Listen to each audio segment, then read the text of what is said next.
हाम्रो पानी चुइने छानो खै कत्रो थिए ठ्याक्कै भन्नु सक्दिनँ, तर जत्रो थिए बुझ्ने नै थिए।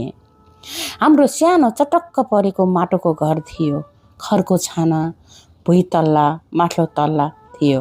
हामी सबैजना आमा बुबाहरूसँग एकसाथ लाइन भएर भुइँतल्लामा सुत्ने गर्थ्यौँ। माथिल्लो तल्लामा बुबाको देउता थानहरू र उहाँको पूजा गर्ने ससामानहरू हुन्थ्यो अनि अर्को साइडमा आमाको मकैको कुन्यु हुन्थ्यो। भर्याङ एउटा खाँबोलाई तल्ला तल्ला गरी काटिएको थियो। चारैतिर ढुङ्गा र माटोको गाह्रो थियो। त्यो पुरा घरमा माथिल्लो तल्लामा एउटा सानो झ्याल, तल्लो तल्लामा एउटा सानो झ्याल र अनि एउटा ढोका मात्र थियो। त्यो घर न त डकर्मीहरूले बनाएका थिए न त सिकर्मीहरूले बनाएका थिए। आमा बुबा मिलेर दुईजना भएर बनाएका थिए। सायद घर बनाउने मान्छेहरूलाई दिनु पैसा नभएर नै होला कि।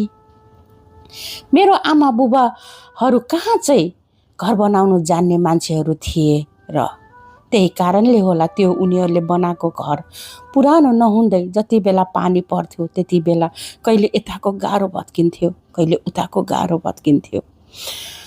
पानीको भेलभित्र पसेर हामी रातभरि कहिले यता पानी छेक्ने, कहिले उता पानी छेक्ने गर्दै बस्थ्यौँ।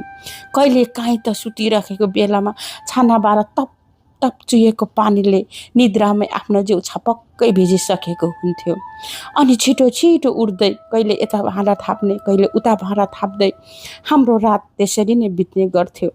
कहिले काहीँ यस्तो हुने भए पो दुःख लाग्थ्यो। लगातार बार बार एउटै कुरा दोहोरिरहँदा अब त ती सबै कुराहरू सामान्य नै भइसकेको थियो। अब त बानी परेर नै होला चिसो जमिन बिना निद्रा नै नलाग्ने पो भइसकेको थियो।